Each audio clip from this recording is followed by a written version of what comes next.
interview. 17 minutes past 7 o'clock, and a British multinational bank, Standard Chartered, has admitted to its role in manipulating the rand-dollar exchange rate and has agreed to pay an admin penalty of 42.7 million rand, ending roughly 8 years of litigation with South Africa's competition officials. Well, this comes after the London headquartered lender reached a settlement with the Commission and then admitted its role in fixing bid offers, also spreads, as well as other activities aimed at manipulating the dollar-rand exchange rate. But they're not alone. There are other banks as well. On the line is Makgale Mohlala, who's the head of the Cartels division at the Competition Commission. Makgale, hi, good morning. Welcome to 702. Good morning to you and good morning to the listeners. Right, take us through exactly what's alleged here. We're talking about our big banks as well, but Standard Chartered, they've come forward and said, okay, we're guilty and we're going to pay. What does this mean for the other banks? Well, what it means is that they must also consider their position because one of theirs have decided to come forward and settle. And when you settle, with the Commission, you've got to give the Commission the evidence of your participation in the cartel. So, which means that the other ones now, the things that they were doing with Standard Chartered are known to the Commission. So they must just come forward as well, which is what we have been encouraging them to come and settle. Otherwise, it's just strengthening our evidence against them when we get to the prosecution stage. They're arguing that there's no overarching conspiracy to manipulate the rand. What evidence do you have? Because obviously Standard Chartered, they've been caught out. What's the compelling argument? Well, the evidence we have is the charts. The charts they were posting in the Bloomberg charts, which indicated that they were manipulating the currency pair of the South African rand and the US dollar. So they are arguing, and I think at some point they will get to a point where these arguments come to an end. They have to answer to the allegations, and when they answer to the allegation, that's where the real action will be. So at the moment they're arguing, they're trying to avoid to answer, but I'm saying that that cannot be forever. Yeah. Have they been presented, though, with the evidence? Have you laid it down? Because you're right, there were chats using Bloomberg's forums, things like that. We can have individual private chats that no one can see. Have you presented that evidence to them to say, look, we've got this and we've got you?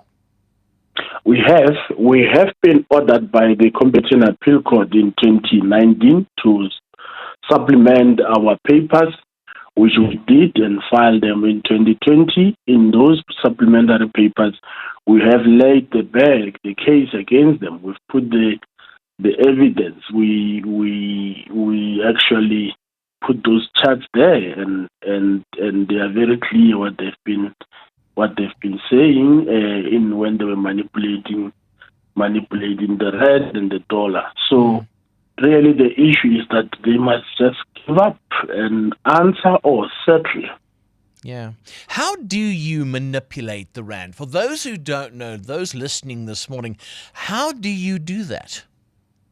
Well, remember, these are traders. They trade with money. They sell and buy money.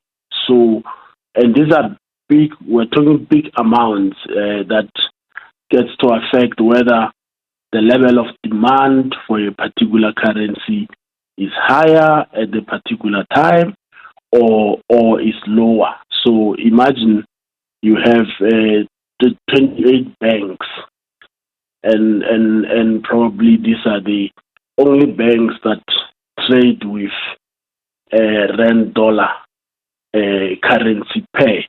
If they have an arrangement to say that we're going to be selling a dollar at this particular amount at this particular time, or we are going to be selling the rand at this particular time with this particular amount, they will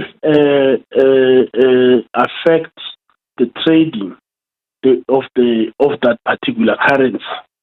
Because if they are the ones that selling that currency at that time, if they decide to sell it cheaper so that they can themselves make profit, or if they decide to sell it expensive so they can make that profit, so they will succeed because they are the only one at that time selling that particular currency, and they are selling this to exporters and importers of goods who wants to acquire that particular currency in order to conclude a transaction.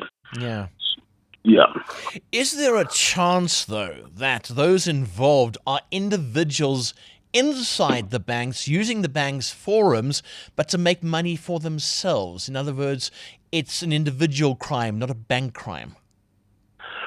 Well, the money they make goes to the bank. It becomes the profit of the bank, and perhaps it translates into their own bonuses, but it first go to the bank, so the banks can distance themselves from that. Yeah.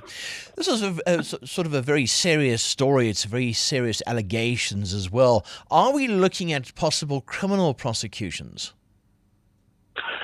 Because as far as we know, these currency manipulations ended in 2013. If actually evidence emerges that it went beyond that, because there's time when the criminal provisions of the Competition Act came into effect. So it's a question of whether this conduct is captured by those criminal provisions, or it actually ended before those criminal provisions came into effect. If they are captured, yes, there is a possibility that they can be prosecuted criminally. But if it stopped before those provisions came into effect, criminal provisions may not be applicable. Yeah, now very interesting. So what happens next now? Because Standard Chartered, I would think, has given you a whole lot of evidence that you've gone over now. The other banks must know that. Are you going to be getting together with the other banks now to say, look, hold on a second now, we've got all this evidence and let's have another discussion? Of course, that's a natural step, going forward in order to resolve a matter that has now been dragging on for 7 years, is that they know themselves now that Standard Chartered has settled with the Commission, and they know that when you settle with the Commission, one of the requirements is to give us evidence of your participation in the cartel. So they should, from their side, approach us and talk to us about resolving the matter. But we will also reach out to them and say, settle. But obviously, this is a process that they've got to make the decisions for themselves. If they don't make that decision, we are continuing with the prosecution against them. Yeah, it's quite a serious matter. Makgale Mohlala, head of the Cartels division at the Competition Commission. Thank you so much for coming on to 702. I do appreciate you taking the time this morning. And it just makes you really angry, Mateus, specifically if it does involve our rand, because this is our national currency. People are playing with this national currency to make money. There's something very wrong about that.